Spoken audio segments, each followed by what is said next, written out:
I really like Heiser because he just doesn't waste a word in his book. Like, it doesn't feel like there's filler in it.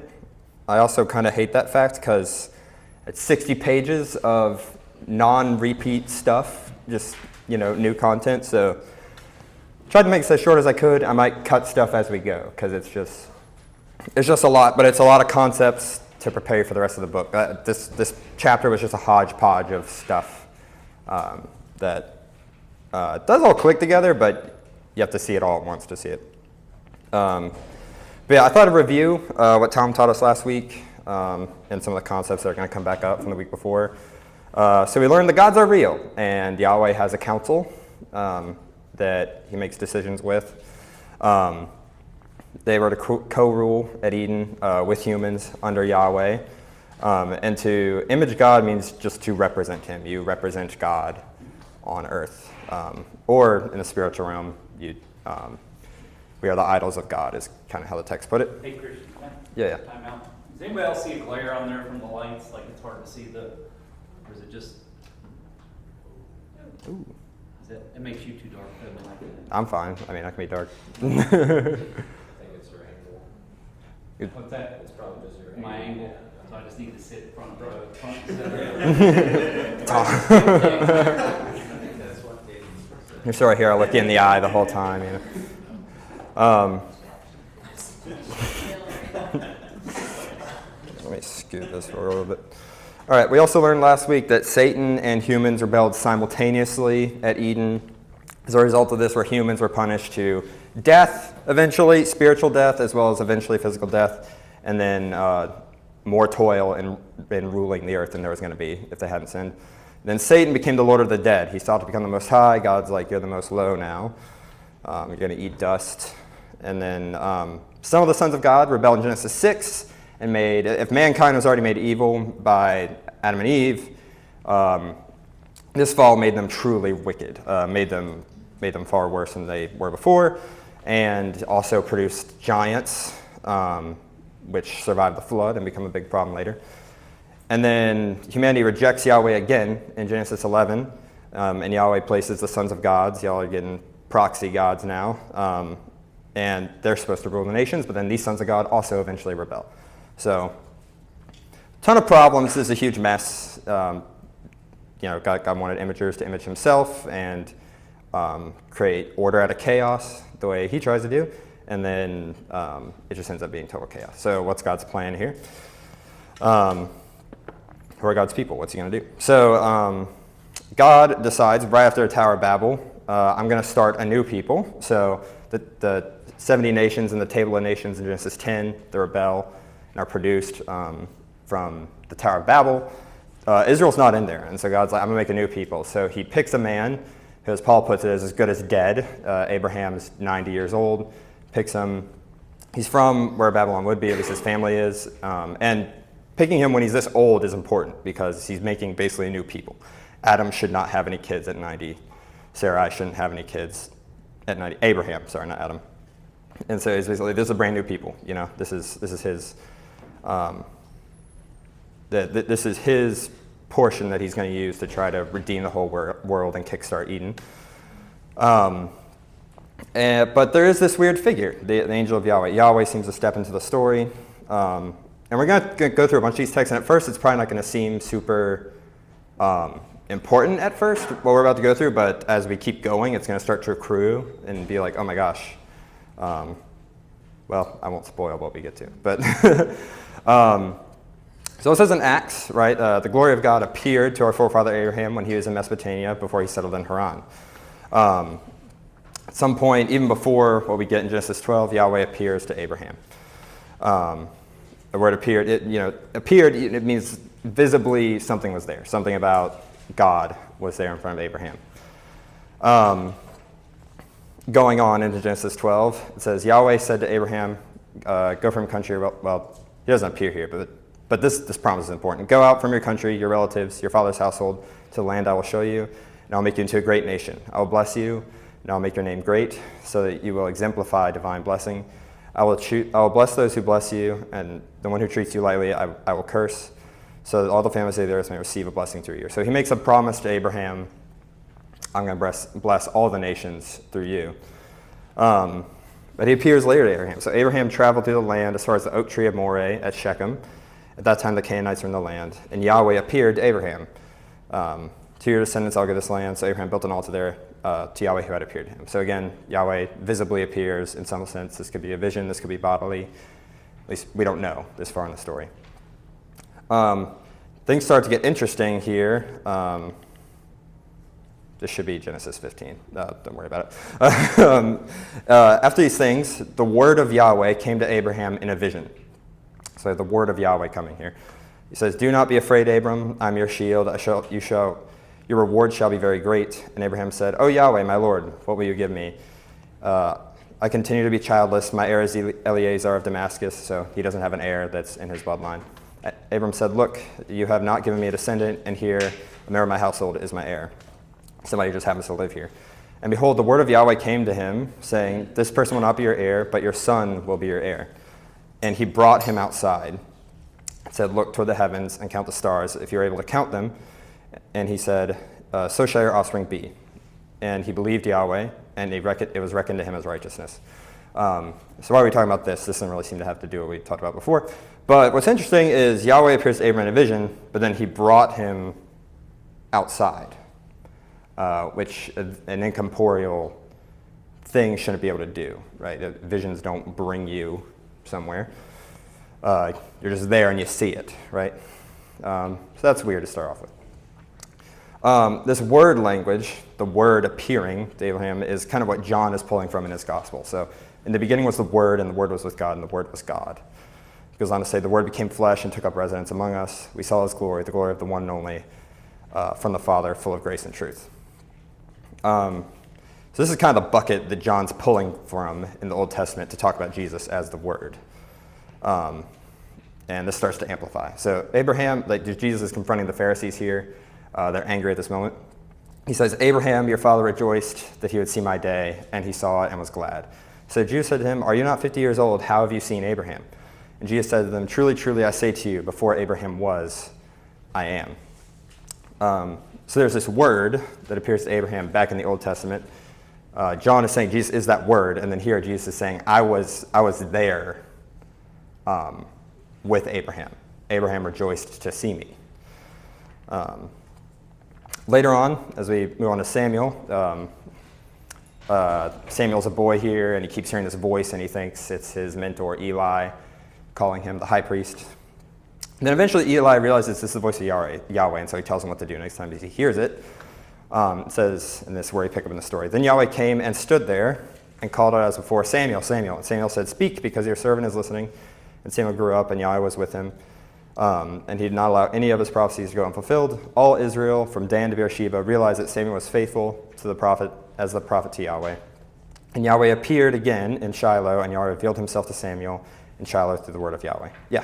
I'm confused as to why, because back when Moses was carrying the Ark of the Covenant, he was the only one who was allowed to look at God, and he could only look at God from the back, and when everybody else tried to look at God, they died. So Yeah. I don't understand how God is appearing to all these people and they're not done. This is a big problem. So Yahweh can't just show up to people, or they're going to die. This is one of his problems, right? So I'll explain as we go on, but we'll see this is not the direct presence of Yahweh as we go along. It does so. Yahweh came and stood there, and then later on it says Yahweh appeared again. It says Yahweh appeared again. So earlier he had appeared, and the thing that had appeared was the word of Yahweh. So the word of Yahweh stood there in front of Samuel. So this weird language, right? The word has the word stand there. So it's not only visible, but it is corporeally there in some sense. Again, later in Genesis 18, Yahweh appeared to Abraham by the oaks of Mamre. So he's back over there. And this is when he sees the three men come. And he was sitting in the doorway of the tent in the heat of the day, and he lifted up his eyes and saw, behold, three men standing near him. And he saw them and ran from the doorway to meet them. And he bowed to the ground and said, "My Lord, if I have found favor in your eyes, do not pass by your servant. Let a little water be brought and wash your feet and rest under the tree. And let me bring a piece of bread and refresh yourselves. Afterward you can pass on once you have passed by your servant." And they said, "Do as you have said." So we learn later on, so we have these Yahweh appeared, and then there's these three men. We learn later on these three men do eat and drink, so they do this corporeal act. And then later, two of these men go off, which we find out are the angels that are trying to take Lot out of Sodom and Gomorrah. And one of them stays with Abraham. We know how Abraham realizes that Yahweh is about to destroy Sodom and Gomorrah, but somehow he finds out. We're not given that detail. But he says to this man, "Far be it from you," who is probably Yahweh, "far be it from you to do such thing as this, to kill the righteous with the wicked, that the righteous should be as the wicked. Far be it from you, who will not judge all the earth to do justice. But will not the judge of all the earth do justice?" So he labels this man that comes along as the judge of all the earth. And this man is introduced by saying Yahweh appeared to Abraham. So there seems to be the suggestion that this corporeal being that shows up is Yahweh. Again, we have for Jeremiah, the word of Yahweh comes to him. And at first you might think it's just the word is just what he's supposed to say, but as we go on, it's not that. Or at least it's more than that. "The word of Yahweh came to me, saying, Before I formed you in the womb, I knew you, and before you came out of the womb, I consecrated you. I appointed you as a prophet to the nations. And then I said, O Lord Yahweh, look, I do not know how to speak, for I am a youth." Is the same subject in the paragraph here. "Then Yahweh stretched out his hand and touched my mouth." So we have the word appearing and then touching Jeremiah. So it seems to be more than just something in his ears. It's something that's able to touch him, able to touch his mouth. So this raises a lot of questions. This is a weird way of talking. Why speak like this about the word of Yahweh? Why use this corporeal language to describe it? How do the ancient Jews tolerate this kind of two Yahwehs idea? We'll see later just this two Yahwehs idea start to amp up, but there seems to be a Yahweh invisible and then a Yahweh in front of Abraham, right? How they think through this. How does this relate to New Testament expression of the Trinity? So there's these little hints early on. How does this relate to the full-fledged doctrine? We're going to explain that more, but any questions so far about where we're going with this? Okay, cool. Starts to be more than just the word of Yahweh has this language around it. The ancient Jews before the time of Jesus, in the Second Temple period, this was believed all the way up until the 2nd century AD, believed in a kind of like binitarianism. So not quite the Trinity, but they had this idea there's a Yahweh in heaven and a Yahweh on earth, one invisible, one visible. This is documented in this book. So this is actually written by a Jew, a believing Jew. But he kind of documents this belief that existed in Second Temple Judaism and eventually became a Jewish heresy after the 2nd century. So it becomes a heresy after the Christian period starts. The thing is, we're going to see a lot more of this in the Old Testament, and it's going to get a lot more in your face. So if we start off with subtle, it's going to get a lot more amplified. This is when Abraham is going to sacrifice Isaac. Abraham stretched out his hand and took out a knife to slaughter his son. And the angel of Yahweh called to him from heaven and said, Abraham, Abraham. And he said, I'm here. And he said, do not stretch out your hand against the boy. Do not do anything to him, for I know that you are one who fears God, since you have not withheld your son, your only child, from me. And Abraham lifted up his eyes and looked, and there's a horn was caught by. We don't have to read the whole thing, but when we get to this point, notice the angel of Yahweh shows up. But doesn't say Yahweh declares this. He says, for now I know you didn't withhold your child from me. He doesn't say this is a message from Yahweh, which is interesting because later in the passage, the angel's going to say something and clarify this is Yahweh speaking. The angel of Yahweh called to Abraham a second time from heaven and said, I swear by myself, declares Yahweh, that because you have done this thing and have not withheld your son, your only son, that I will certainly bless you and greatly multiply your offspring from the stars of heaven. And as the sand is by the shore of the sea, and your offspring will take possession of the gate of your enemies, all the nations of the earth will be blessed through your offspring because you have listened to my voice. So we have in the second half, the angel of Yahweh clarifies Yahweh's talking here. The first half, it doesn't say that the angel is delivering a message. It's just the angel talking. As we go on, usually the Old Testament is very careful to distinguish Yahweh, I'm talking about the prophets. So in the prophets, they're usually very clear about when the prophet is talking and when Yahweh is talking through the prophet. They're very careful to delineate who is speaking. But when it comes to Yahweh's angel, the Old Testament just all of a sudden gets very unclear who is who here. They start to mesh as time goes on. And so the question is, why is the writer of the Torah here and some later books not being careful about Yahweh's angel, but is careful about Yahweh's words when it comes to the prophets?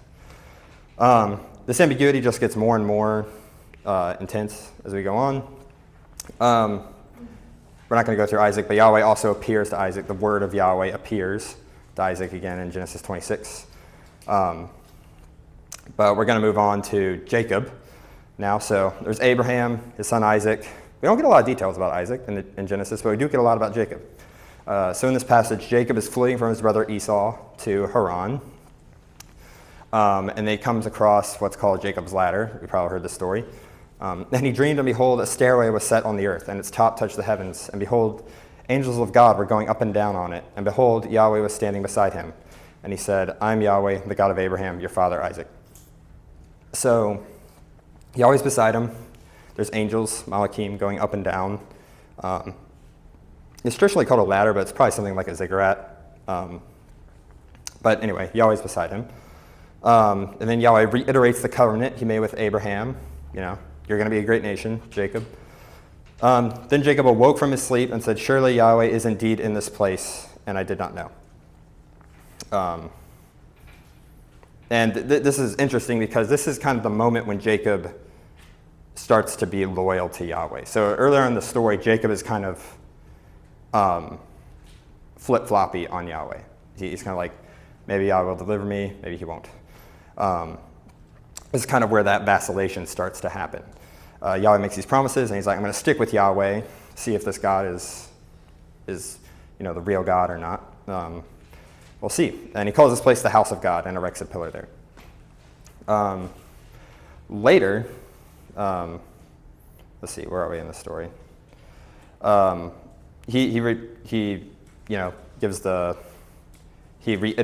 reiterates his promises to Jacob. The angel of Yahweh called to Abraham a second time from heaven. I think we already covered this. Yeah, okay. This is where we're supposed to be.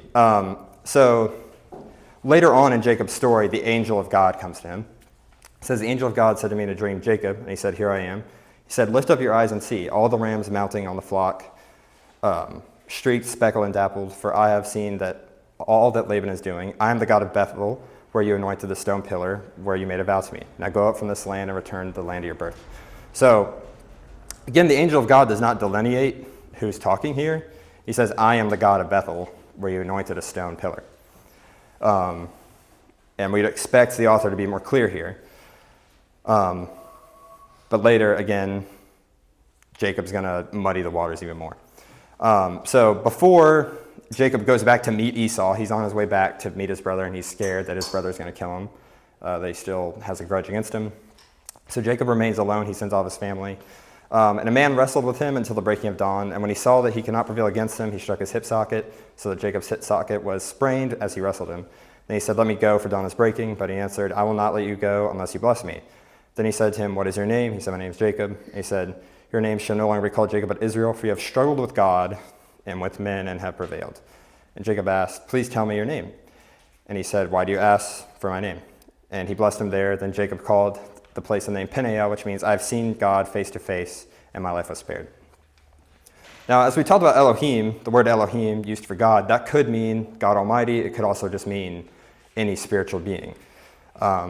So from this passage alone, we don't quite know who's being talked about here. It could just be an angel, or it could be God himself. But Jacob, this is clarified later in the Bible, and then by Jacob himself later in Genesis. In the womb, Jacob deceived his mother. This is in Hosea. In his manhood, he struggled with God. He struggled with the angel and prevailed. He pleaded for mercy. He met him at Bethel, and there I spoke with him. So the parallelism of this passage, parallelism is like you say one thing and then you say the same thing again, just in a different way. And so this happens with God and the angel. So he wrestled with God, he wrestled with the angel and prevailed. And then what's interesting is literally this sentence is grammatically plural. This is an interpretive move by whoever was on the LEB for this, put him there because they realized what we're going to realize later, which is the angel and God are the same thing. But grammatically, that sentence should be plural. It should say us. But the translator is trying to help you realize what's going on here. Later, and this really kind of sinks it, I think. And it happened that after these things, it was said to Joseph, and this is when Jacob is about to die, and he needs to bless his sons before he dies. And Jacob brings Ephraim and Manasseh, which are his two sons, who kind of represent him in the 12 tribes. So did you ever notice there are 13 tribes? Like we say the 12 tribes of Israel, but there are really 13. There's like a half tribe of Ephraim and a half tribe of Manasseh. So whenever there's a list, one always gets cut, which is kind of sad, like because they got to keep it 12. If you pay attention, there's always one missing because they need it to be 12. It says, behold, your father was ill, and he took his two sons with him, Ephraim and Manasseh. And it was told Jacob, behold, your son Joseph has come to you. Then Israel strengthened himself and sat up in his bed. Then said to Joseph, El Shaddai appeared to me at Bethel. Luz is also Bethel. So El Shaddai, God Almighty, God of the mountain, here appeared to me at Bethel, in the land of Canaan. And he blessed me and said, behold, I'll make you fruitful and make you numerous, and you'll make a company of nations. I will give you this land after you are. I have the other translation kind of in my head, so I'm just mixing. I have ESV in my head. Anyway, this land is going to be your everlasting possession to your offspring. So he's talking about El Shaddai, God Almighty, Most High, whoever. Then Israel stretched out his right hand. He crosses his hands. This is a big deal. He's supposed to bless Manasseh with his right because he's older than Ephraim, but he crosses them. And he blessed Joseph, meaning Ephraim and Manasseh, because they're his sons. It says, the God before whom my fathers Abraham and Isaac walked, the God who shepherded me all my life unto this day, the angel who redeemed me from all evil, may he bless the boys. So, again, we have parallelism here where you say the same thing in different ways. The God, the angel. And then grammatically, we only have a first person pronoun here. And the verb and noun here is, or the verb is singular. So, this again, why do this? Why does Jacob do this? Why does the author of Genesis feel the need to do this? Conflate God and his angel. Why not just be clear? And that's because the writer's doing this on purpose. So he's fusing Yahweh and his angel together sometimes, but then also distinguishing them. The angel will refer to Yahweh in the third person sometimes. He's careful to do both. He wants them fused and also distinct. And yeah, it's kind of these questions. Are there two Yahwehs? Ancient Jews would have said yes. There's one invisible in heaven, one visible on earth. All of this is on purpose, this weird way of writing. Any questions so far? Yeah, I know this is a lot of reading tonight, but a lot of this is just like in the grammar of the words, which makes it kind of hard to cut stuff. Everybody good? Questions? Okay, cool. I'll try my best not to read all of these the whole way through. Yeah, so Exodus 3, this is when the angel, I will read this one because this one's important. The angel of Yahweh appears to Moses over at Midian. It says, the angel of Yahweh appeared to him in a flame of fire. In the midst of the bush, he looked, and the bush was burning with fire, but the bush was not consumed. And Moses said, let me turn aside and see this great sight. Why does the bush not burn up? And Yahweh saw that he turned aside to see. God called to him from the midst of the bush. So that's interesting, right? The angel of Yahweh in the bush. Yahweh sees Moses turn aside to see the bush, and then God called to him from the midst of the bush. So it's already who is in the bush. So Moses, and he said, here I am. You must not come here. Take off your sandals from off your feet, because this place you are standing is holy ground. And he said, I am the God of your father, the God of Abraham, the God of Isaac, and the God of Jacob. And Moses hid his face, and because he was afraid to look at God. So that's interesting, right? The angel of Yahweh in the bush. Yahweh sees Moses from an undisclosed location. Then God calls from the midst of the bush, and then whatever's in the bush says, I am the God of your forefathers. And then Moses is afraid of looking at God. He turns away from the bush. So we have Yahweh in the bush, but then also God in the bush. They've been conflated again. It seems to be Yahweh is his angel. There are two. But then the second Yahweh figure is talked about in different ways. So after the Exodus, God says to Moses, look, I'm going to send you an angel before you to guard you on the way and to bring you to the place I prepared. Be attentive to him and listen to his voice. Do not rebel against him, because he will not forgive your transgression, for my name is in him. But if you listen attentively to his voice and do all that I say, I will be an enemy to your enemies and a foe to your foes. So Yahweh's name is in this angel, and this apparently gives him authority, even to forgive or not forgive sins, which is, power reserved for God. And then again, God says, listen to his voice and do all I say, which is a weird way of talking. You could say, do all he says, like he says earlier in the passage, but he says, do all I say. Listen to his voice and do all I say. It's weird. There's more weird stuff. So the angel with Yahweh's name in it is who brought them, through the sea and into the wilderness, conquered Canaan. But then it says, I am Yahweh who brought you out of the land of Egypt before you as God. Then it says later, you yourselves are shown this wonder in order that you might acknowledge that Yahweh is God. There is no other God beside him. From heaven he made you to hear his voice and teach you. And on earth he showed you his great fire, and you heard his words from the midst of the fire. And because he loved your ancestors, he chose their descendants after them. And he brought you forth from Egypt by his own presence, by his great strength. He drove out the nations, greater, more numerous than you, from before you, to bring you and to give you into the land of his inheritance. So Yahweh's presence, so here we have the presence talked about. Yahweh's presence is the great fire that's speaking to the Israelites as they walk through the wilderness. His presence also brings them out of Egypt and also gives them the land as their inheritance and drives out the inhabitants. So we have Yahweh's word, his angel, and then now his presence being talked about as weird ways. They're being equated with Yahweh. Yahweh God has brought us and our ancestors from the land of Egypt, from the house of slavery. He did these great signs before your eyes. He protected us the entire way that we went, and among all the peoples through whose midst we passed. And Yahweh drove out all the people before us, the Amorites who live in the land. So now we have the angel with God's name did all these things. We have Yahweh did all these things, and Yahweh's presence did all these things. Again, the angel of Yahweh went up from Gilgal to Bochum. I brought you from Egypt. I brought you to the land I had promised your ancestors. So, I think we just kind of listed it. We have Yahweh doing this. We have his presence doing this. We have Yahweh's angel with his name, and they're doing it. And then, surprise, in the New Testament, we also have Jesus leading them out of Egypt. I'm going to argue Jesus is this angel, this second Yahweh figure. But an ancient Jew doesn't know that, so that's cheating to interpret the text of Jesus. Again, look, the idea of the name of Yahweh being personified might be kind of hard to understand, but this is actually kind of all throughout the Old Testament. Just picking a couple passages here. Look, the name of Yahweh comes from afar, burning with his anger and heaviness a cloud. His lips are full of indignation. His tongue is like a devouring fire, and his breath is like an overflowing river. So the name of Yahweh is spoken as if it's a person. It's given personal pronouns. It does the stuff God does.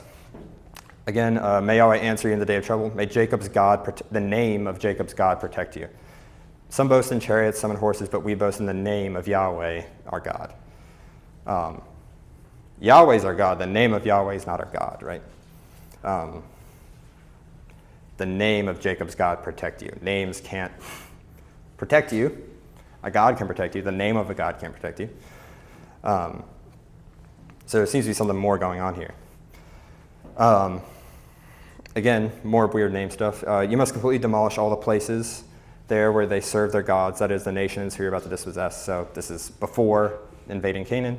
You shall not worship Yahweh your God like this, but only the place that Yahweh your God will choose from all the tribes to place his name there as his dwelling place. As his dwelling you shall seek, and there you shall go. And then at that place Yahweh your God will choose to let his name dwell there. There you shall bring all things that I commanded you. So Yahweh's name is like locatable in the temple, like where he decides where the tabernacle is going to be put, and then eventually where the temple's put. The same, and then we start to see that this angel of Yahweh is the commander of Yahweh's army that drives out the inhabitants of Canaan. And it happened when Joshua was by Jericho, he looked up and saw a man standing opposite him with a sword in his hand. And Joshua went to him and said, "Are you with us or with our adversaries?" So notice that this commander hasn't spoken yet. And he said, "Neither. I have come now as a commander of Yahweh's army." And Joshua fell on his face to the earth and bowed down to him.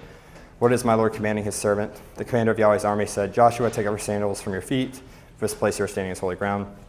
So again, the same command that was given to Moses with the angel in the burning bush, who turns out to be also Yahweh, is given to Joshua. What's interesting is Joshua doesn't recognize who this is. So he sees the commander of Yahweh's army and approaches him. And then when he hears the commander's voice, that's when he falls down and worships. Some people speculate it's because Joshua would have heard Yahweh's voice before from when Moses would have spoken with Yahweh. But he wouldn't have seen him. And so that would kind of explain why that's the moment he starts worshiping rather than before. But what is interesting about this is, But then why did Joshua not die? Why Joshua not die? Because this isn't Yahweh's presence directly, in a certain sense. This is like his embodiment. That's a good question. This is kind of the problem he has to solve, I think. It's kind of like how when Jesus was incarnated, people didn't die right when they saw him, right? Because it's not the full presence of God. I think it's be similar to that. Wait, so are you equating the divinity of the commander of Yahweh's army with Jesus? Yes. That's kind of heretical, isn't it? No, Jesus is the commander. I'm going to argue. Oh, okay. Yes. It'll become more clear as we go on. But yes, that's what I'm arguing for. The angel of Yahweh, the angel with God's name in it, God's presence, the commander of Yahweh's army, those are all Jesus. Yeah. Anyway, this phrase, with a sword drawn in his hand, you'd think for all the swords in the Bible, you would see this other places. But this is only used to describe Yahweh's angel. So in Numbers 22, the donkey saw the angel of Yahweh standing before the road with the sword drawn in his hand. And then later, when God is judging David for taking the census, David lifted his eyes and said, "I saw the angel of Yahweh standing between earth and heaven with a sword drawn in his hand stretched out over Jerusalem." And I know you would think there's a lot of war in the Bible, there's a lot of soldiers, there's sword fights on occasion. This phrase is only used for an angel of Yahweh, for the angel of Yahweh, which is, I think, kind of telling that this commander of Yahweh's armies is also the angel of Yahweh, along with all the other reasons. Where are we at this point? Okay, yes. I'm also going to, the angel of Yahweh is also the destroyer in Exodus, but also the guy that appears to Gideon in Judges. So I won't read all this, but basically, at the beginning of Judges, God's like, "I'm not sending my angel anymore. My angel's gone." So apparently the angel of Yahweh was a common thing, and then as they start pursuing other gods, he's like, not going to be normal anymore.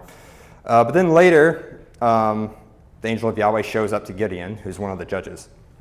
The angel of Yahweh came and sat under the oak that was in Ophrah that belonged to Joash the and Gideon and his son was threshing wheat in the winepress to hide it from the Midians. And the angel of Yahweh appeared to him and said, "Yahweh is with you, mighty warrior." It's like Gideon's basically in a well trying to thresh wheat with no wind because he's so scared. And Yahweh calls him, or the angel calls him, a mighty warrior. Gideon said to him, "Excuse me, my lord, if Yahweh is with us, then how has all this happened to us? Where did all his wonderful deeds that our ancestors are counting to us go?"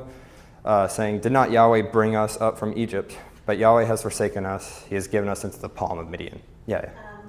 Question to clarify an earlier point. The angel of death who killed the firstborn of every Egyptian, is Yeah. that Jesus? Yes. 100%. It'll be more clear later. But that's definitely Jesus.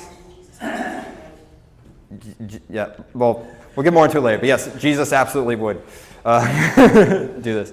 But I understand the reticence to say that. But we'll get there. That's a good question.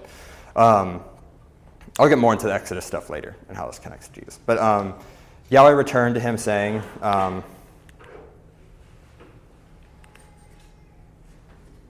oh, yes, sorry, I misunderstood where we were. Okay, Yahweh turned to him and said, "Go in this your strength, and you will deliver Israel from the palm of Midian. Did I not send you?" And Gideon said to him, "Excuse me, my lord, how will I deliver Israel? Look, my clan is the weakest in Manasseh, and I'm the youngest in my father's house." and Manasseh is the weakest tribe. That's why Jacob crosses his hands. And Yahweh said to him, "But I will be with you, and you will defeat Midian as if you are one man." And Gideon said to him, "Please, if I have found favor in your eyes, show me a sign that you are speaking to me.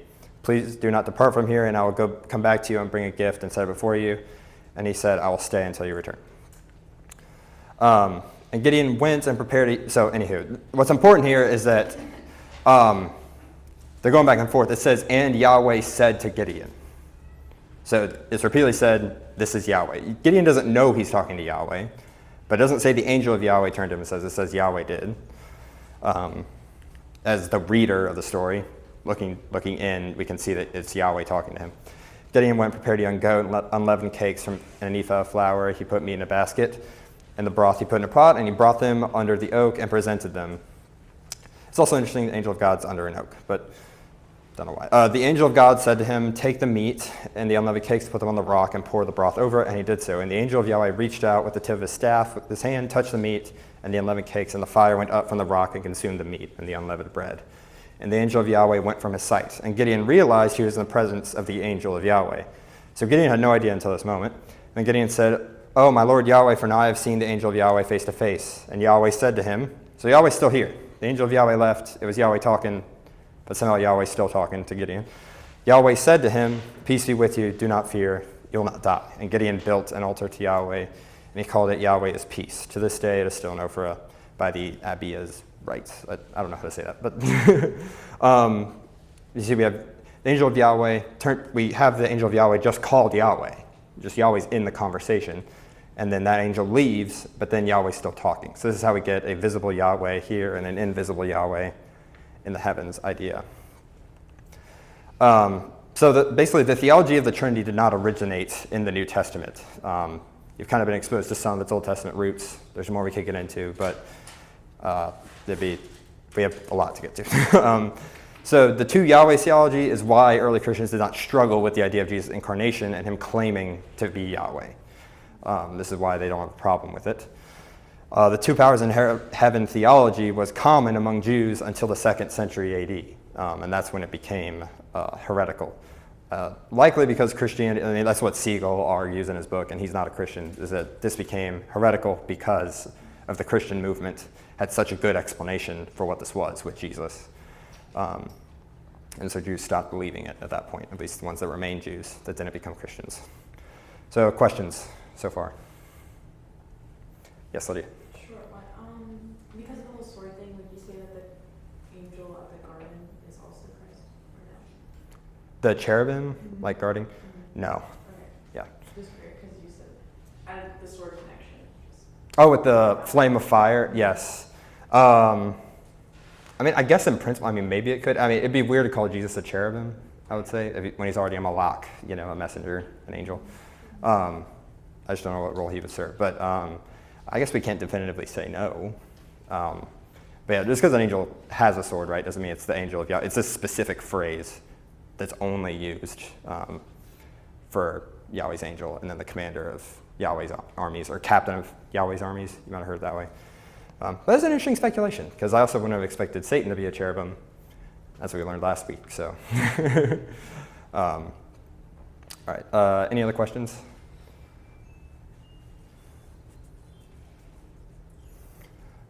Yeah, one? Wait, but Satan was a cherubim? Yes, Oh, a throne guardian.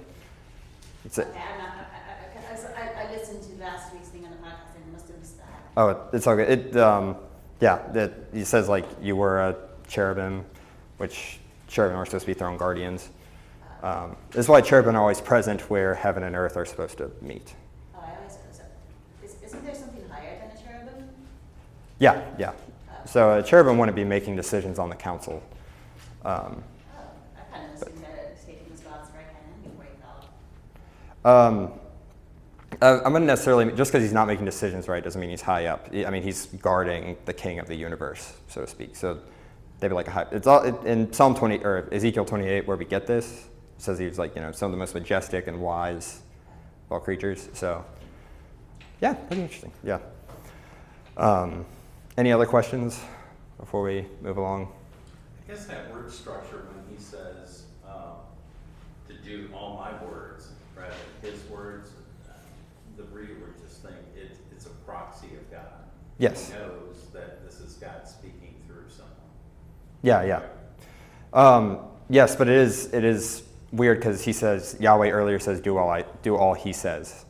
But then later he's like, obey his voice and do all I say. Because it's already kind of explained, his voice is my voice, so why put it this way? It's just more of a general uncarefulness, and that's the weird thing about it. So even in the New Testament, which is different, the authors are very careful to delineate Jesus said this and not Peter, right? They're very clear. Even though they don't have quotation marks in the Old or New Testament, it's generally very clear Yahweh said this and Isaiah said that. There's not usually a conflation. They're very diligent about that. And then even in places where that shouldn't be there, people would add that into the text to make it super clear, Yahweh said this. Ezekiel didn't say that, right? And so then it's weird that when it comes to the angel of Yahweh and all these other things, that carefulness isn't there. It seems to suggest that it's on purpose. Yeah. Anything else before we move along? Okay.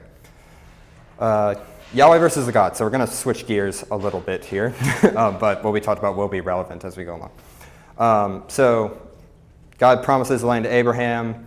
There's all this stuff with Isaac and Jacob.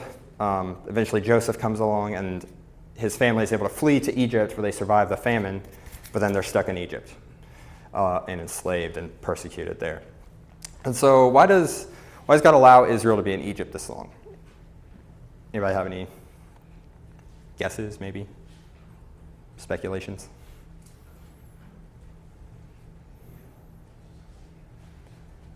Well, my contention would be this is the reason. So Jethro says to Exodus, now I know Yahweh is greater than all the gods, even in the matter where they, the Egyptians, dealt arrogantly among the Israelites. So I think this is the point. Yahweh is trying to make his name great, his reputation. Yahweh's reputation in the Old Testament is directly connected to the Exodus event. And this is a pretty consistent theme throughout the historical books and the prophets and the poetry. It's just very consistent. The Exodus was supposed to be God versus God and son against son. This is God set up God is trying to pick a fight, basically, I think, with Exodus. Yahweh did this very on purpose to go to war with the gods of Egypt and by proxy, all the other gods. It says in Exodus 12, for I will pass through the land of Egypt that night, and I will strike the firstborn in the land of Egypt, both man and beast, and all the gods of Egypt. On all the gods of Egypt I will execute judgments. I am Yahweh. Later, same thing. While the Egyptians were burying their firstborn, whom Yahweh had struck down among them, on their gods also Yahweh executed judgments. So these plagues that are happening, they're also judgments on the gods. Yahweh is at war. In Egyptian theology, so we have God against God. The Pharaoh was supposed to be the adopted son of Ra, and so kind of his imager on earth. He was supposed to maintain the order, keep back the chaos. And Yahweh is aware of this theology. And you must say to Pharaoh, thus says Yahweh, Israel is my son, my firstborn. And I said to you, release my son, that I might serve him, but you refused to release him. Look, I'm about to kill your son, your firstborn. When Israel was I don't like how that happened. When Israel was a child, I loved him, and out of Egypt I called my son. So, and this is elsewhere, this is just a quick sampling, but Israel is often called God's son. And so, yeah, this is a pitting of Yahweh against the other gods, and then Israel against the Egyptians. And later on, so this is when we get to the destroyer, the angel of death. Yahweh will go through and strike Egypt, and he will see the blood of the lintel on the two doorposts, and Yahweh will pass over the door and will not allow the destroyer to come to your houses to strike you. So there it sounds like Yahweh isn't the destroyer. But then move along, and we find out the destroyer is the angel of Yahweh. So in 2 Samuel, when the angel stretched out his hand to destroy Jerusalem, Yahweh regretted about the evil, and he said to the angel who brought the destruction, the Mashchit, so that's the same word as the destroyer back in Exodus, among the people, enough, now relax your hand. Now the angel of Yahweh was at the threshing floor of Araunah the Jebusite, and David spoke to Yahweh when he saw the angel destroying among the people, and he said, look, I have sinned, I have done wrong. But these sheep, what did they do? Please let your hand be stayed against me and my father's house. So the angel of Yahweh is doing kind of the same thing.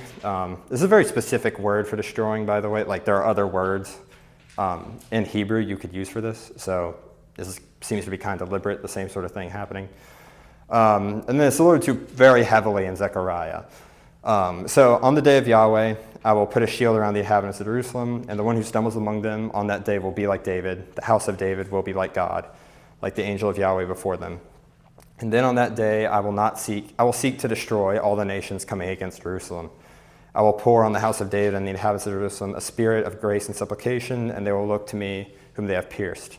They shall mourn over him as one wails over a child, and they will grieve bitterly over him who grieves bitterly over their firstborn. So this language of mourning, grieving bitterly, wailing over a child, grieving bitterly over a firstborn, this is all referencing back to Egypt, to the Exodus narrative when the firstborn's killed. This is it's just reusing words and phrases from Exodus there. So it's trying to call to your mind the Exodus.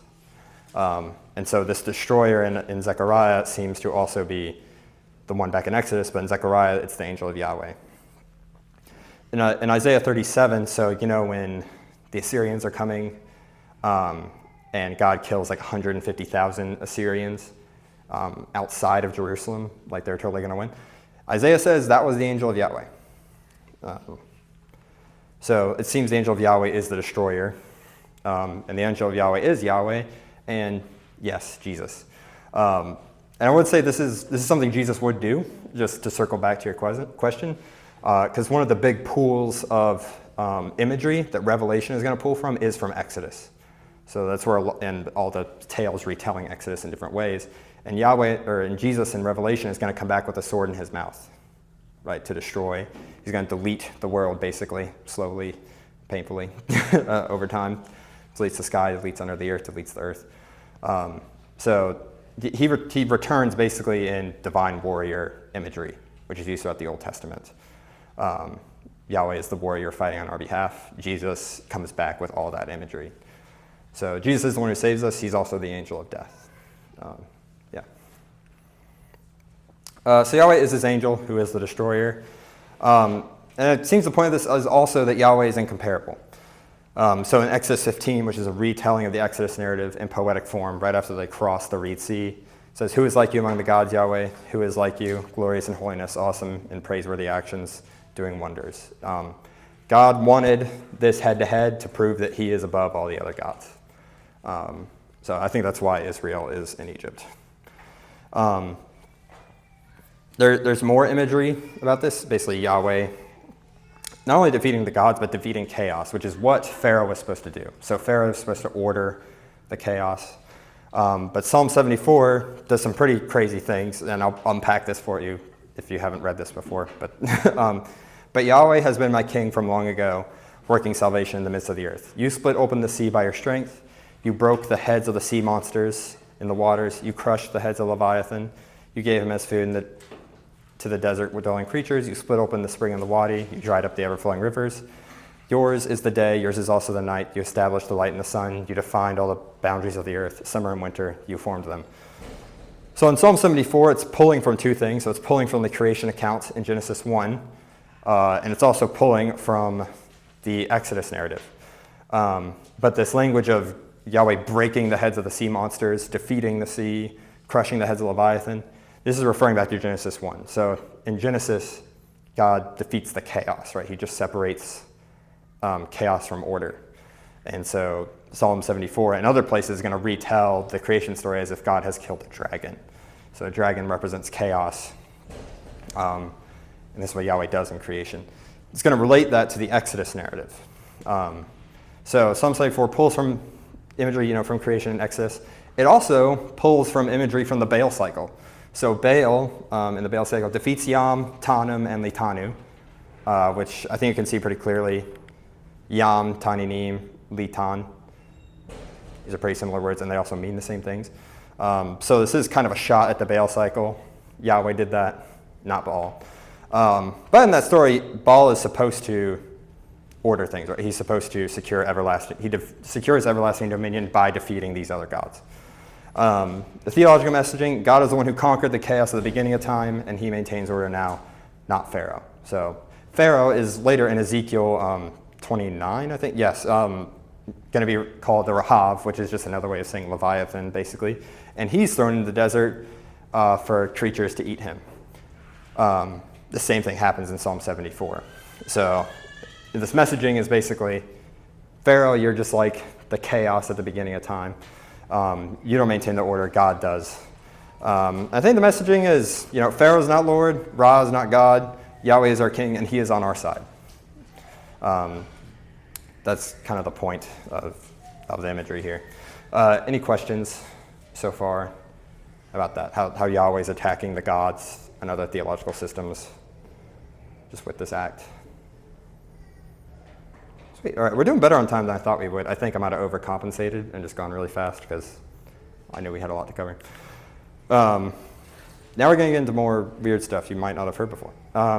So a common theme in the Bible, you'll notice if you pay attention to the language, is to be God's child is to be a ruler. We're called the children of God. It's because we're supposed to rule on the new earth and rule the earth now. Israel's king is called, sorry, I hear my daughter crying over there. I'm a little distracted. Israel's king is called God's son in Psalm 2. So it says, I will tell the decree, Yahweh said to me, you are my son, today I have begotten you.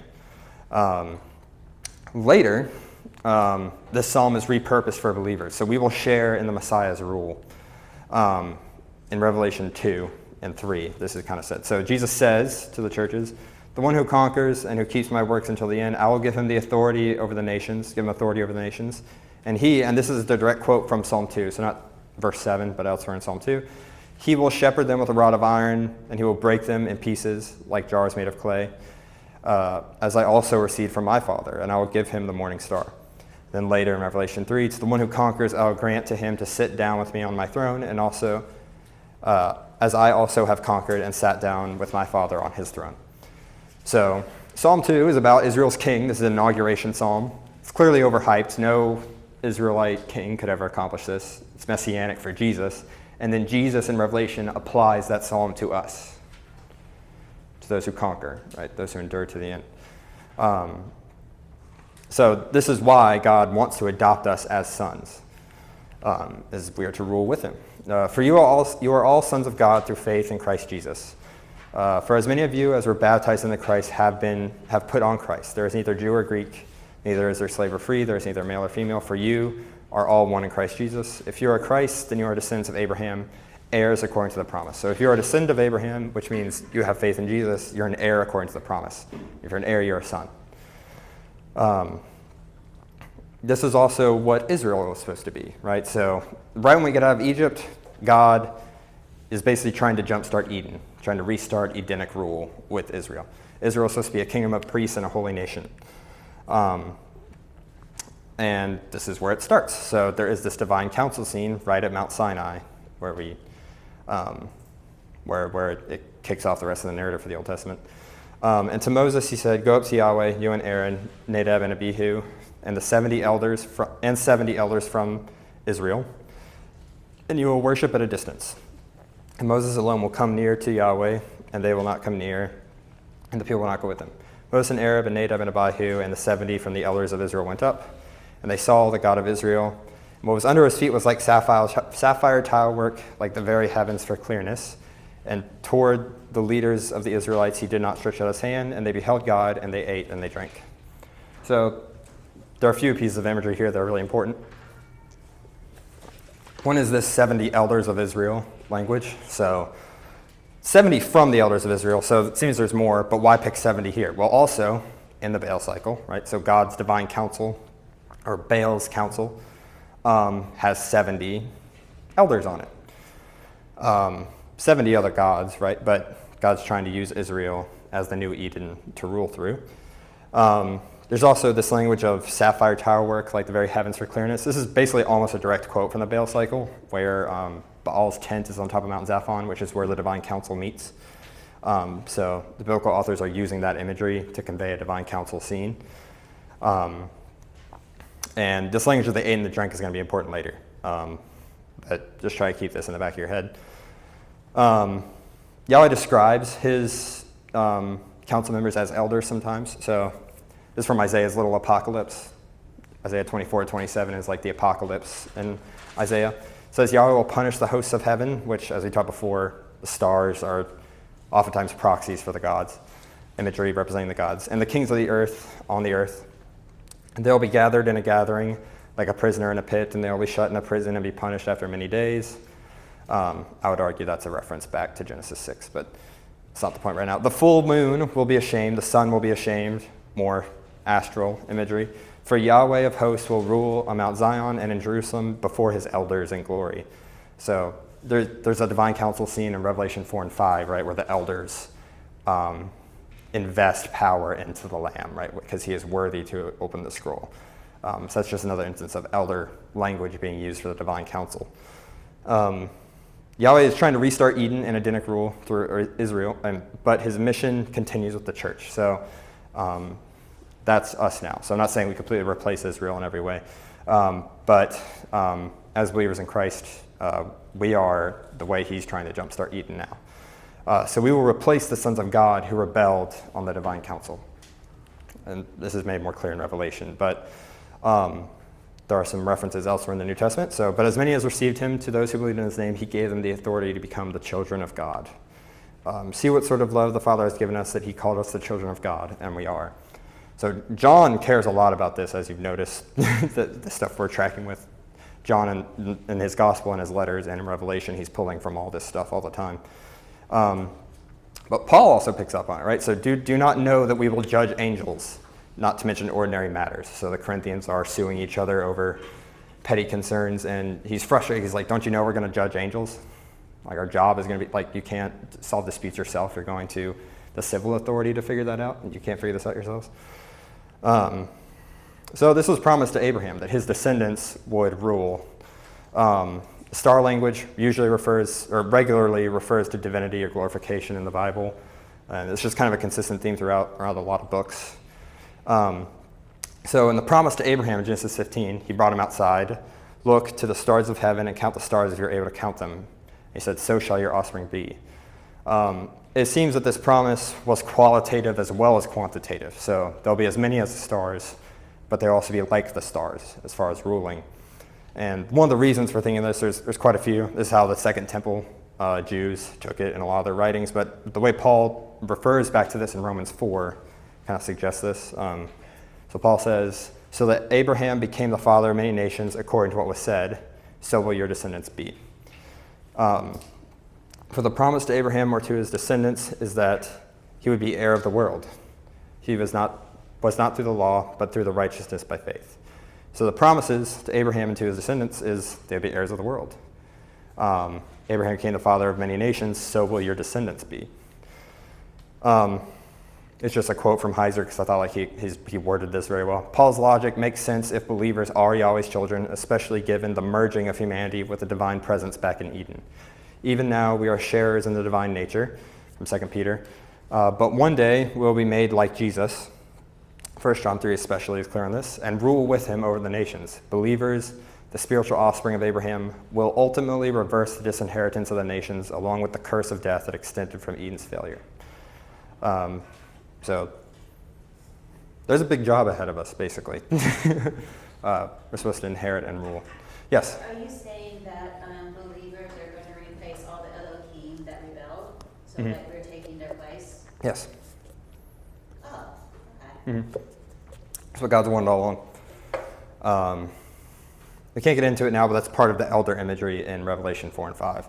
So John combines astral imagery, imagery of the church and Israel, and then also imagery about the sons of God elsewhere in the Bible, and he just puts them all together. This is what Jesus means when he says, like, I will give you authority to rule the nations, right, to him who conquers. Yeah, okay, any questions? That's good timing. Any questions? Other questions on that? Yeah. And you can see this was the goal from the beginning. So if to image God is to represent him, to be his presence on earth, it makes sense that our eventual destiny would be to rule. Like, our first job was to rule and have dominion and subdue the earth. That's ultimately still our goal. Will rule over the nations. But what are the nations at that point? In Revelation? Yeah. I don't know. I do think rulership won't be so much like whose boss am I, like who can I tell what to do. I think it's rulership over the earth. So we will like image God perfectly, who is the ruler of the whole cosmos, right? It's like how we won't resemble him the exact way Jesus does because Jesus is God, but it says we will be like Jesus when we see him in 1 John 3. When we see him, we will be like him. So that's the sense we'll be rulers. Like God's not a ruler in the sense I'm the boss of you, do what I say. So I don't think that's what's destined. This hierarchical thing, I don't think that's what we'll be worried about. Any other questions? Yeah, this does speak also against kind of the long-standing error that like we're going to be disembodied ghosts in heaven, sort of, having a good time. Like we'll be physically present on earth. That's where I rule from. All right, the council and the law. So we're doing pretty good time. Okay, I think we're good. This is weird. I guarantee you most of y'all have not heard this before. So here we go. Oh wait, we still have more in this. I forgot about that. I just wanted to make sure the ruler thing was explained. So yeah, we talked about the imagery of like 70, like what 70 elders means, but also the imagery of this whole event of going up to Sinai matches with other divine council scenes. But the question is like, where is the rest of the council? So there are a lot of thrones in Daniel 7, which is a divine council scene. Daniel continued to watch the thrones as the thrones were placed, and the Ancient of Days sat. His clothing was white as snow, and the hair on his head was of pure wool, and his throne was a flame of fire, and its wheels were burning fire. A stream of fire poured forth and flowed from his presence. Thousands upon thousands served him. Tens upon 10,000 stood before him. The judge sat, and the books were opened. The point here, at least for where we are now, is just there are thrones placed, like there are multiple thrones, but only the Ancient of Days sits down. And there being multiple thrones is in other scenes too. This is just kind of, I think, a more famous one to pull from. So yeah, where are these other gods? So the New Testament tells us a little bit here. Which of the prophets did your fathers not persecute? And they killed those who announced beforehand the coming of the righteous one, whom you have now betrayed and murdered. You have received the law as delivered by angels and did not keep it. Hebrews 2 goes on, therefore we must pay much closer attention to what we have heard, lest we drift away from it. For since the message declared by angels proved to be reliable, and every transgression or disobedience receives a just retribution, how shall we escape if we neglect such a great salvation? Has anybody ever noticed these before, that the law came from angels? Anybody ever hear a sermon on this or something? It's not easy to preach on, so understand. But yeah, what this is another thing that I heard, and I was like, yeah, that guy's making this up. And then, go follow his references, and it's like it's delivered by angels. Like, what does that have to do? I think y'all can see where this is going. But I think to understand this fully, you kind of have to understand what the purpose of the law was. So the law was never intended for Israel to be a means of salvation. The Old Testament never teaches that it was a means of salvation, that you can merit your way into salvation through keeping the law. The law broadly deals with one ceremonial relationship to Yahweh, so worship, your access to sacred space, keeping the calendar, all these different things, relationships with fellow Israelites and outsiders, and then the nation's covenantal bond with Yahweh. So none of these were supposed to be, if you keep all 613 of these, you're golden, right? That was never the point. Obedience to the law kept Israel in the land. It was not a means of meriting salvation.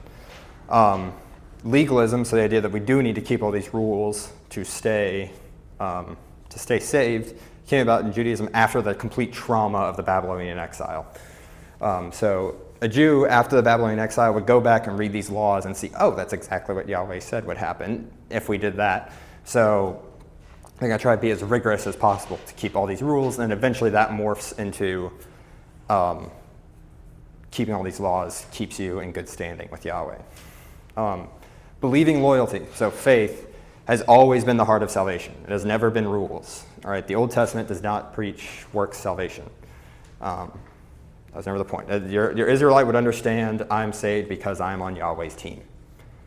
Right, I'm only saved because he is the God of gods. He is the ruler of everything, and I'm with him. So anywho, that kind of makes, so the angels aren't handing out how to be saved. That's not the point.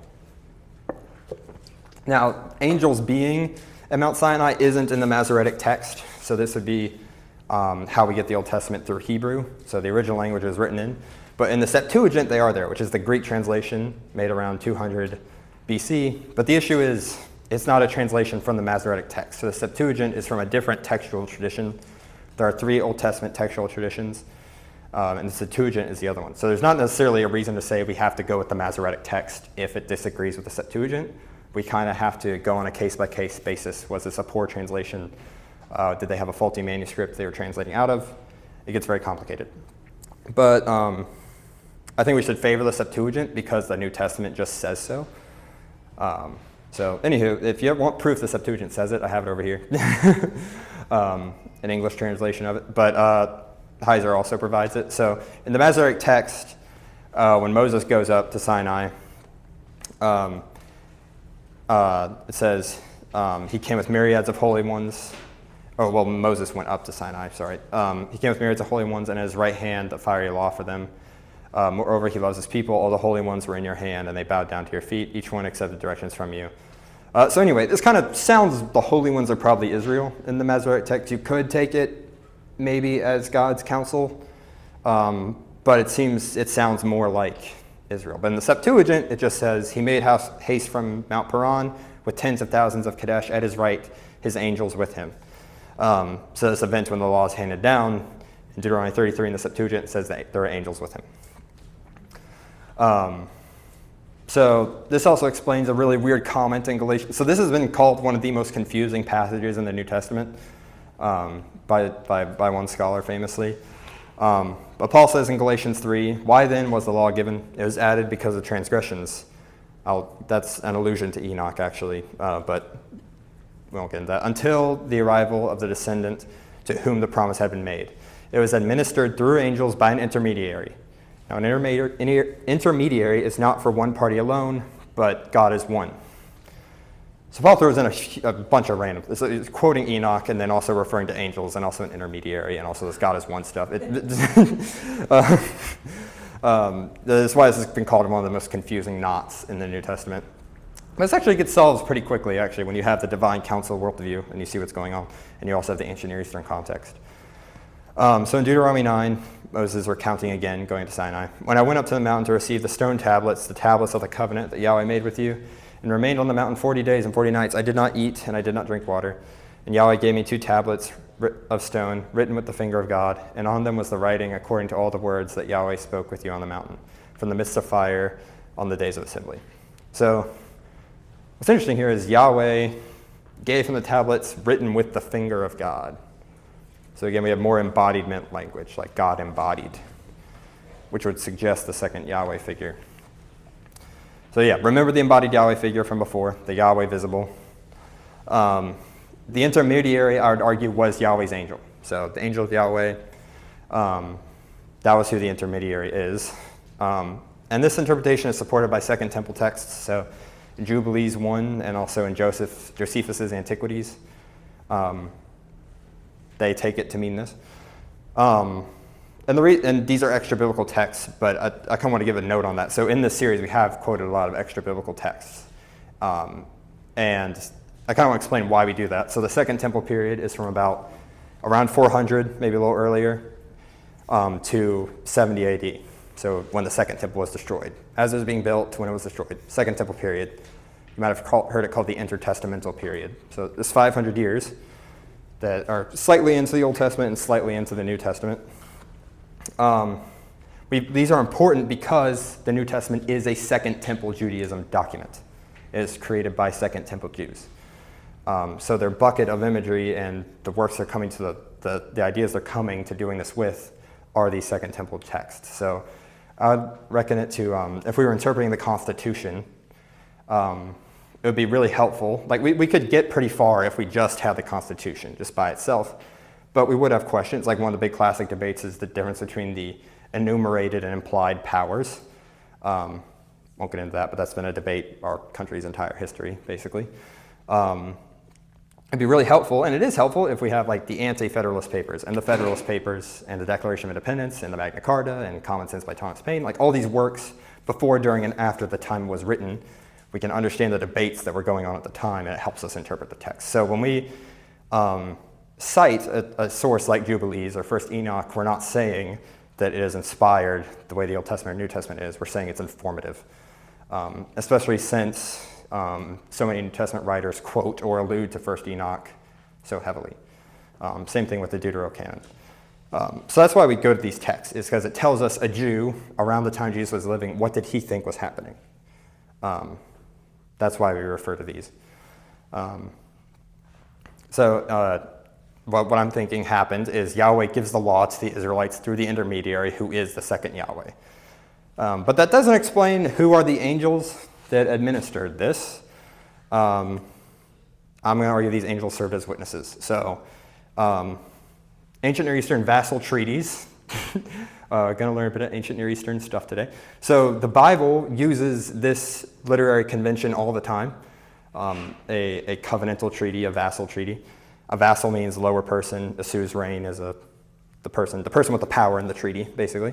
This is used all throughout the Old Testament. The book of Deuteronomy itself is structured like a vassal treaty.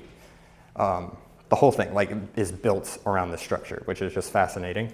The covenant Yahweh makes with Abraham is built in a similar way to the vassal treaties we have today. And they follow this structure. So there's a preamble that identifies the suzerain. I won't get how to all of these go in to the covenant in Sinai, just because it's going to take too long. But it's preamble, historical prologue, covenantal stipulations. So this would be the law itself, the 613 laws. Provisions for periodically reading and safekeeping the covenant. This is the deposit. Then witnesses to the covenant. So the way this would usually go in the ones that we have, and we have dozens of these over the course of thousands of years in the ancient Near East. Basically, the two members of this covenant call on basically every god they can possibly call on, like anyone they can name. So if you read an academic article talking about this, they won't quote this entirely. They'll just say because it takes up too much space. So then they just say, there's a lot of gods. Now, go read the actual thing if you want to read it. But the point is so that whoever breaks the covenant has no god to call upon to help them get out of this bind. All the gods saw you make this agreement, and you didn't keep it. So you have no leg to stand on. That's the point. And then, of course, the blessings and curses for failing to keep the covenant. The angels that were here at Mount Sinai served as these witnesses, the gods, if you will, the Elohim. God uses the angels, or the Elohim, as covenant enforcers elsewhere in the Bible. So 1 Kings 22, we went through a couple weeks ago. That's an example of God using his divine counsel as covenant enforcers to apostates. These covenants would also usually be ratified by a sacrifice, which does happen in Exodus 24. It would also, I didn't put this in here, there would be a feast afterwards. So notice Moses said, I didn't eat or drink 40 days while I was up there. But it also says in Exodus, they ate and drank. So Moses isn't eating the whole time they're up there. But after they receive the law, they eat and drink, it says. So this would follow along really well with how an ancient Near Eastern vassal treaty would be structured. Now, the written law is often called a hedut, which is also the word used for the witnesses in an ancient Near Eastern vassal treaty. So the witnesses, the gods that are called upon, these are called the hedut. But then the written law is often also called, translated testimony sometimes, is also the hedut. As well, the ark, the tabernacle, and the tent, and the written code itself. So the stones written on can all be called, the ark of witness, or the ark of testimony. And this hedut, it written down, is supposed to represent these gods that witnessed your promise. They're going to be there with you, which would make sense. The Holy of Holies, so when we get to the temple and the tabernacle, this is God's throne room. So the temple is God's dwelling on earth, and the hedut is in the ark. And so in divine council scenes, Yahweh's throne room, he's surrounded by his entourage, right? The divine council is with him. So even in the temple, symbolically, the divine council is there in his throne room. So again, I want to reiterate this because we haven't really talked about the gospel in this one yet, and I thought this was a good way to segue to the gospel. So Israel was not saved by the law. I think the core question of both testaments is believing loyalty. So which God, whose side are you on, who has your trust, and who has your allegiance? I I think it is a question of which God. Who do you worship? I think that is what faith is. To illustrate this, David was loyal to Yahweh even though he broke almost all of the law. And in some of the most heinous ways possible. Another example would be Naaman and the widow of Zarephath were loyal to Yahweh and were saved, even though they lived outside of Israel and they never kept the law, and they never even could enter the temple. Like by the law, they could not enter the temple as Gentiles. Yet Jesus says that they are saved. He contrasts them with the Jews of his time. Israel was never saved by a performance of the law. They never, and just as we never will be. And they weren't exiled by a failure to perform the law in general. Heiser lists 2, I would list 3. I wonder if you would subsume this under the other 2, but basically for idolatry and pursuit of other gods. That is the reason they were exiled. I think the third one Yahweh's usually pretty mad about is also the Sabbath. But I think you could argue that not keeping the Sabbath is leaning towards idolatry because Israel is the only nation around them that's keeping the Sabbath. And this is the main mark that makes you a Yahwist, that makes you an Israelite. This is the big thing. Even more so than circumcision. You'll notice in the prophets, God is never mad about not circumcising. There's not a prophet ever. Yahweh never judges Israel for not circumcising. He does judge them for idolatry, pursuit of other gods, and not keeping the Sabbath all the time. That's the main reason. And the Sabbath, not just the one day of rest, but also all the other rules around the Sabbath. Yeah? Vaguely remember about the verse back in Exodus about Moses getting circumcised, and God was very angry at Moses for not being circumcised, so he finally had to circumcise him, something like that. I think you're thinking of, so when they were wandering around the witness in the wilderness for 40 years, they didn't circumcise. No, I'm thinking about before then, okay. back before the burning bush, like when he was married to Zephon, or whatever her name is. Yeah. I vaguely remember this. Okay. It was on their way, Moses' way to Egypt, I think, before Okay. he talks to Pharaoh. Okay, it could be. His wife was like, you haven't been circumcised, and then she takes off the covers over his feet or something, and then he something like that. Oh, okay. I don't know. I mean, I don't know if Yahweh's angry in that passage or not about it, or if it was just like, do this. But that would be 1 versus hundreds over here. So the pie chart of what God is mad about, would be mostly idolatry, breaking the Sabbath, pursuing other gods. Very little of the other stuff over here. That's a good point. I kind of forgot about. I don't know if God was mad at Moses or not. I think we're about to ask questions. Oh, no. Any other questions on that before we move forward? Okay. Anywho, I kind of want to, actually, no, we won't get into that. I think Heiser sums this up pretty well at the end of his chapter. So, believing the gospel means believing that Yahweh, the God of Israel, came to earth incarnated as a man, voluntarily died on the cross as a sacrifice for our sin, and rose again on the 3rd day. That is the content of our faith this side of the cross. Our believing loyalty is demonstrated by our obedience to the law of Christ. We cannot worship another. Salvation means believing loyalty to Christ, who was and is the visible Yahweh.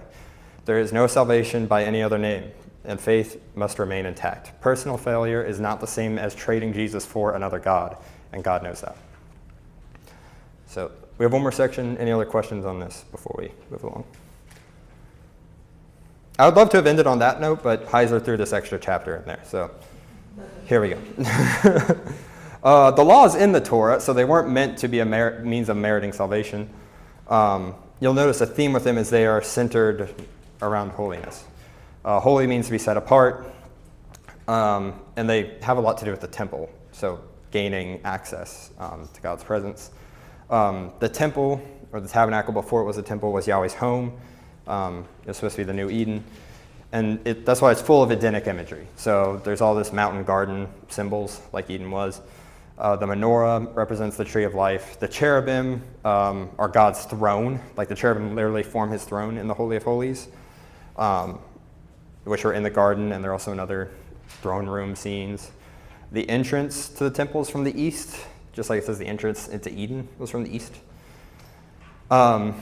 And there's a couple places in Exodus where it seems that Moses saw God's heavenly throne room at Sinai, and that's what the tabernacle is modeled off of, which is pretty interesting, because God says to build it like what you saw here, build that, yeah. So as far as the laws, Yahweh is perfect and the source of all life. So nothing with the residue of death, disease, or imperfection is allowed into his presence. And the ceremonial laws follow this logic. So you'll notice in the laws, improper mixing is kind of a big thing. So mixing life with death, justice with injustice, strength with weakness, all these sort of things, that's kind of what all the laws have to do with. So this was a constant reminder to Israel that Yahweh was wholly other. And also that his portion was to be set apart as well. So they're supposed to be a kingdom of priests and a holy nation. And Yahweh is holy within that nation. This is interesting with respect to the Day of Atonement. So contrary to what you might have been taught, the Day of Atonement was not how, again, Israel was saved. Their sins weren't atoned for on this day. There's something different going on. Anyhow, on the Day of Atonement, and he shall take 2 goats. I mean, sins were atoned, but not for salvation. It's for a different reason. We'll get into that in a moment. He shall take 2 goats, and he shall present them before Yahweh at the tent of assembly's entrance. Then Aaron shall cast lots for the 2 goats, one for Yahweh and one for Azazel. Aaron shall present the goat on which one Yahweh fell, and he shall sacrifice it as a sin offering. So who is Azazel? What is he doing here? Azazel is a very, how should I say this? Confused figure. Like there's a lot of ideas about who Azazel is in the Second Temple period, but he's very consistently referenced as a goat demon in Second Temple literature. And in the book of Enoch, he's cast as the leader of the rebellion in Genesis 6 in the Son of God, of the sons of God. He's sort of the head honcho there. The sons of God were thrown into the abyss in Sheol, which is sometimes spoken as being accessible by the desert, sometimes in Second Temple Judaism. And then Mot, which is the god of death, is often conflated with Azazel in Second Temple literature, and is associated with the chaos of the wilderness. So whoever Azazel is, he represents the chaos of the wilderness, which would fit well with the chaos imagery of the Bible. The wilderness, the ocean, anything untamed, right? That is chaos. Azazel is representing that in this passage. But Azazel was not owed a sacrifice for the Israelite. He's simply getting what belonged to him, sin. So all of the sin was put on the scapegoat. So the goat that was sacrificed to Yahweh purified the temple, reset the nation ceremonially. So they were all ceremonially clean. And then all the sins, so outside of the system of the Levitical law, to be sins generally, were put on the scapegoat. Sent into the wilderness, Azazel, you can have that. That's the point. Put that in twice, didn't I?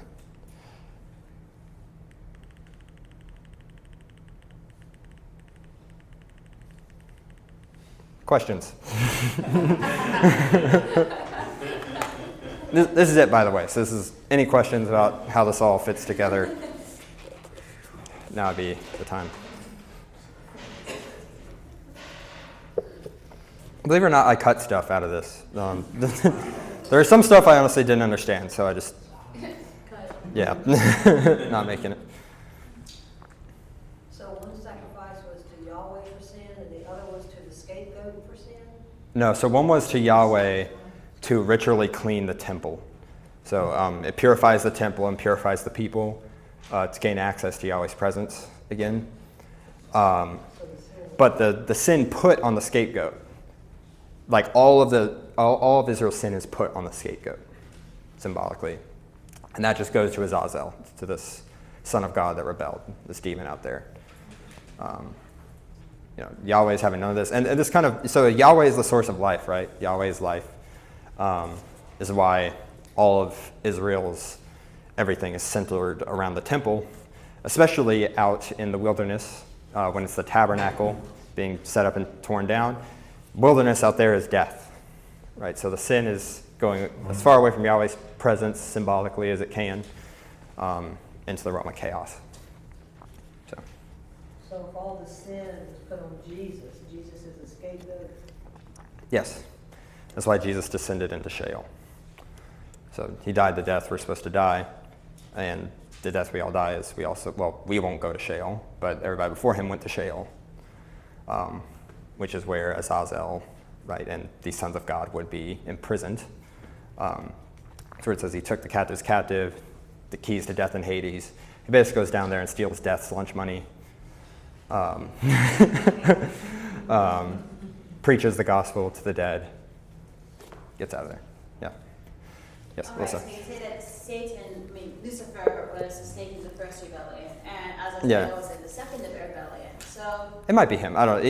It's does vague. Azazel, Yeah. like obey Satan or whatever, or does how do they work out? Okay, Yeah. which one are we going to follow? That's a good question. I have suspicions that, I mean, they do seem organized to a degree. I kind of think, like in the Screw Tape Letters, they're kind of in the hierarchy, but they're all trying to like, Overthrow. angle their way to power over another. Yeah. It's like, Screw Tape is like, I love you, Wormwood. I really hope you make it. Like, I hope you do a good job. Like, this is what you got to do. And then when Wormwood screws up, he's like, I cannot wait to feast upon you. So I think it's something like that. I do think Satan has some sort of seniority status because he is the Lord of the dead. So he's the first rebel. He has control over every human in some sense because man's made of dust. To dust he shall return, and he's made the Lord of dust. Or he shall eat dust in Genesis 3. He's called the Lord of the dead in Hebrews 2. This is why Jesus had to descend to the dead, so that he might defeat the power of death. So I think he has certainly the most authority of all of them because he has authority over every human that dies until Jesus steals his lunch money. I never made that parallel before. Eating dust or dust. Oh, yeah. So there's two things going on. So he's eating every human that dies, symbolically. He's also thrown to the ground, like we talked about last week, because he wanted to be the most high. Now he's the most low.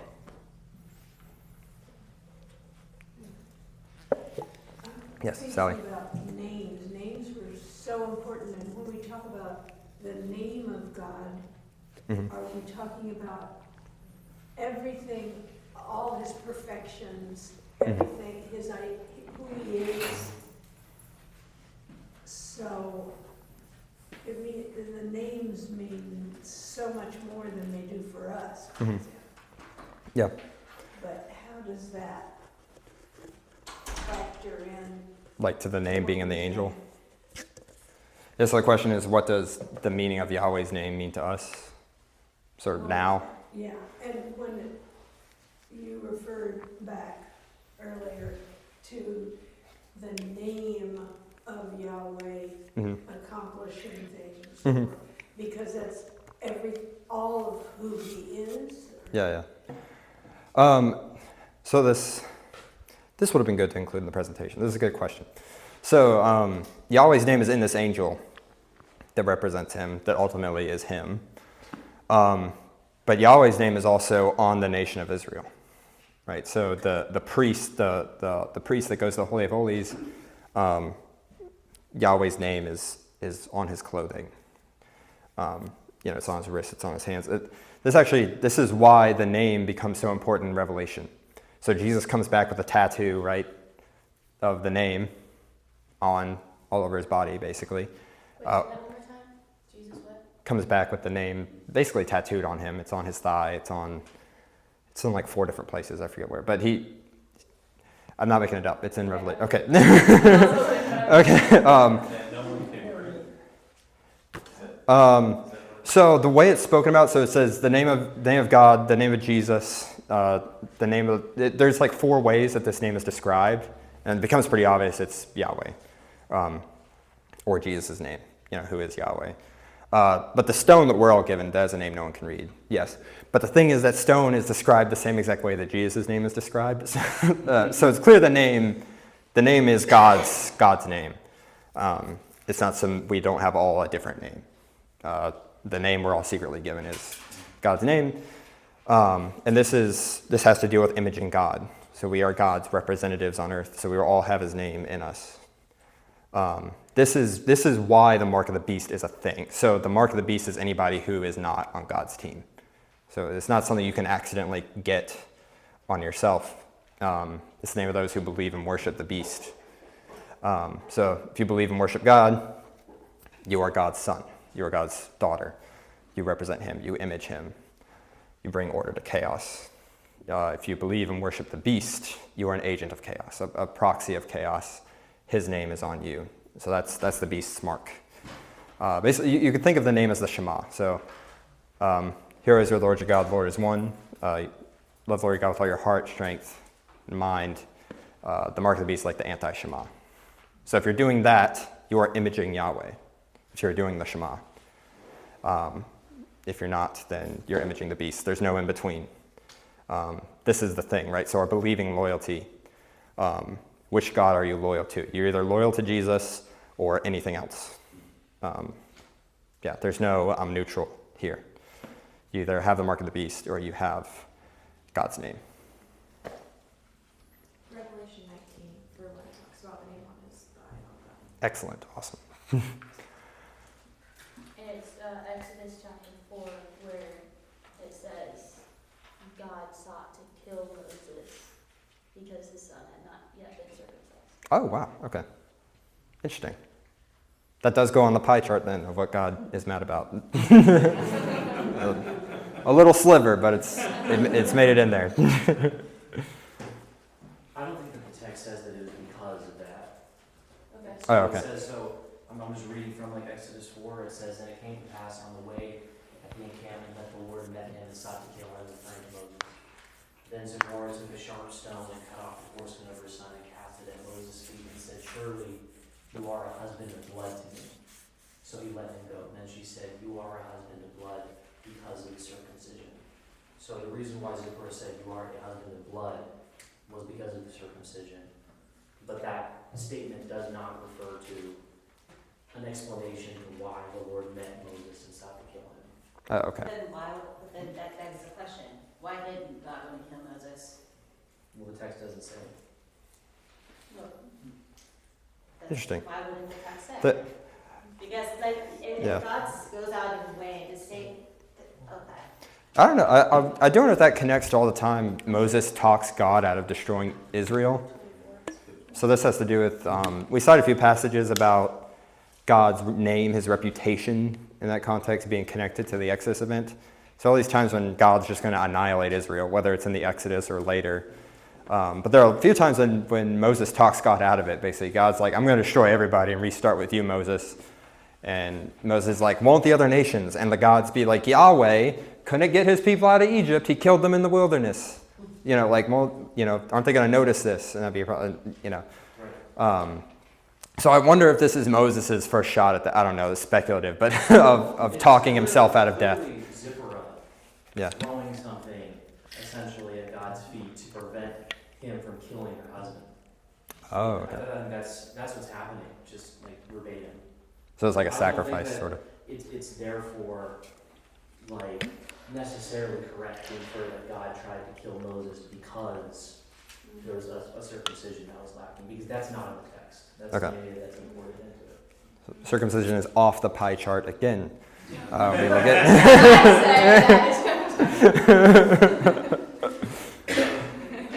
Yep.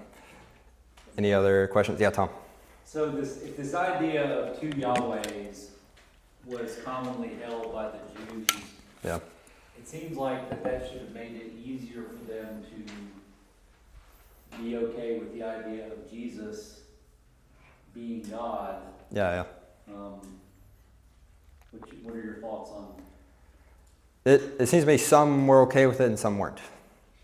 Right. So I think that kind of. So we do see people come to Christ quickly. We also see people trying to stone Jesus for saying, "I am." And there are also plenty of Pharisees, right, that are on Jesus' side from the beginning, right? That we know about. That were quiet. So I think it makes sense there'd be a mixed response. I think the reason why they didn't believe in Jesus wasn't necessarily because it didn't make sense, but because they didn't like what Jesus was preaching.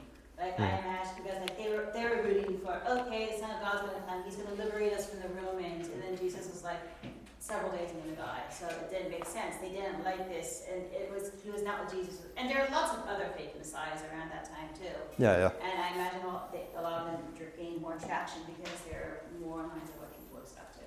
Yeah. And Grant will get into this 2 weeks from now, but there's the idea that Messiah would suffer and die and rise again is in the Old Testament, but it's not all in one spot. It's not clearly laid out. You have to put all the pieces together. It's really easy to see in hindsight, but beforehand, some saw it, most didn't. Grant will give more details of this, but I think Yahweh's trying to hide his plan, basically. So God can't write down his playbook that's also accessible to all these other powers of chaos, all these other Elohim that can thwart it, right? But if they would have been reading the Book of Mormon, they Yeah. would have seen God's plan clearly laid out. Oh yeah. Jesus named verbatim. That's a good point. Yeah, the Book of Mormon just gives the New Testament back in like 600 BC. So it's, yeah. But I think that's an object lesson for the second coming. Jesus is coming. So the first time, no one saw it coming. There's all these passages about the Messiah, but they're all in different places and they're mixed up. It seems like God's hiding his playbook. I think that's happening a second time. So I think I got it figured out when Jesus is coming, exactly how. If you could, then I do think a son of God could figure that out and could, move some things around to try to thwart that plan. So I don't think God's going to reveal his playbook. Yeah. Are there any parts of the Old Testament where the Holy Spirit is referenced? Yes. Okay, I will try to find this really quick. This is a different presentation. I didn't get into this here because Heiser doesn't, and I'm trying to report the book faithfully. But, okay, it is tiny up there for y'all too. I feel like an old man trying to bring this up. Basically, the just take me to drive. I literally cannot see what I'm typing because it's so small. Give me a second. Yeah. So the Exodus event. So we talked about Yahweh, his presence, his angel with his name in it, and Jesus. It also, taking this out for a moment so I can see what's going on. The Spirit also does get wrapped up in there. Let's see, Spirit.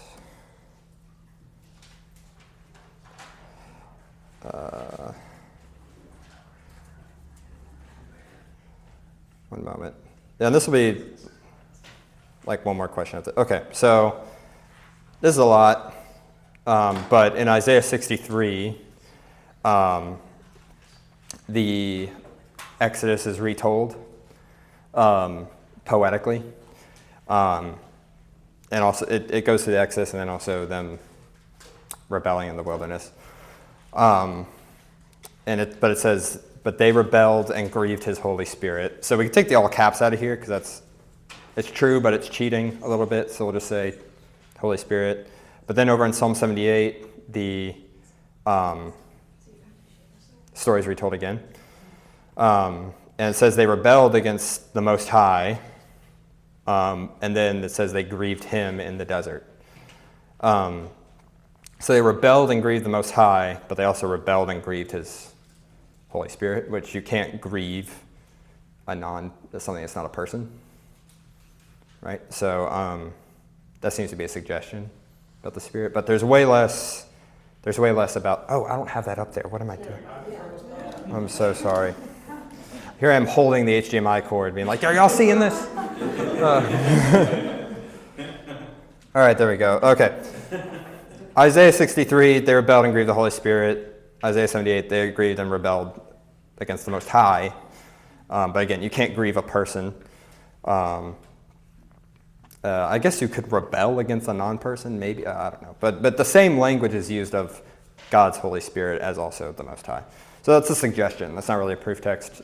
There's one or two others, and they're kind of like this, where you're using the same language to talk about the Spirit as you would about Yahweh. Genesis 1, 2, the Spirit hovered over the waters. Yeah, I think that'd be like an oblique reference. Yeah. There is something about Yahweh's Spirit, but his Spirit is never equated with him for the most part, except for in just a couple of occasional spots. Yes? Someone argues the kind of glory in that, like in the Old Testament, is Holy Spirit too. The glory. Like the Shekinah glory, like any time that it appears, it is the manifestation of the Holy Spirit. Interesting. So like I guess you could burning maybe. bush, pillar of fire, Yeah. cloud, things like that. Maybe that could work. I don't know. I guess that wouldn't work well as a proof text, but maybe reading back on it, that could be it. When Jesus, when John talks about Jesus' divinity, it says he had the same glory as the Father back in Isaiah 6. So that would still be the Father's glory and Jesus' glory. So I guess that could be the Spirit's as well. But I'm not sure. All right, we'll do one more question. Who wants the last one? Yes. So if God is the same yesterday, today, and tomorrow, and God is the Trinity, Yeah. the three, why isn't it all the way through from Genesis to? Well, it is all the way through. It's just not as clear as in the New Testament. Yeah. It is there, is what you're saying. Yeah, it's there. God was always triune. But they just weren't aware of it. Yeah. They had the 2 powers, not 3 powers. Yeah. They just didn't know of it, I guess. Yeah, they picked up on the hints. For whatever reason, God didn't directly reveal this at the time. Some of them picked up on the 2 powers. But I think this is useful for talking about the Trinity because it explains how we got there. Because it certainly would be a weird thing for the Trinity to just randomly show up in the 1st century. We have this kind of precedent a few centuries earlier, people noticing what's happening in the Old Testament. I guess it seems kind of odd that, like you're saying, like God didn't reveal it to them, and like it was unimportant. But like Yeah. it's kind of like one of our core tenets of faith, like who Yeah, God is. Like, Yeah, so why wouldn't he reveal it clearly back then? Yeah, I don't know. I really have no idea. Another What's question. up, that's Alex? similar. Yeah. Christ is called the stumbling block, so maybe this is part of like a stumbling block type thing that separates the Christians from other people that the Muslims believe in Jesus, but they don't believe he's the Son of God. Yeah. So maybe that's Yeah. The part of the reason. the same block that becomes the cornerstone is also the one you trip and fall and die on. Yeah, that makes sense. Triune aspect might be part of that stumbling block too. Yeah. This stuff is very useful for like, I haven't had much mileage with Muslims, but with Jehovah's Witnesses. So if you take them back, they aren't prepared to talk about Old Testament Trinity stuff. So especially stuff with Jacob, with God and his angel, and the first person pronoun there, their special translation that cheats didn't notice that one. So you can go back to that one. I don't know much miles with Muslims, but I found with JWs, it's a head scratcher. I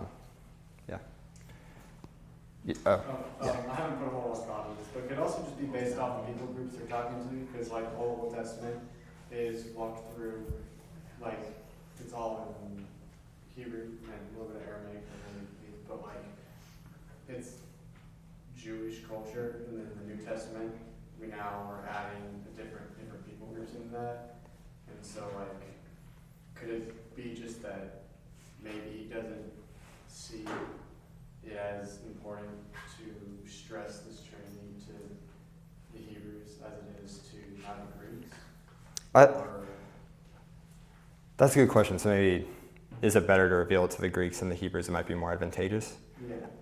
I'm thinking on the fly here. I wonder if it didn't come up because the second Yahweh comes up every now and then, but he's not needed in the history of salvation per se, other than that God can't directly show up, so he needs a proxy of some sort. But for the atonement, so Jesus' atonement, there needs to be that second person. So maybe that's why it's so evident in the New Testament.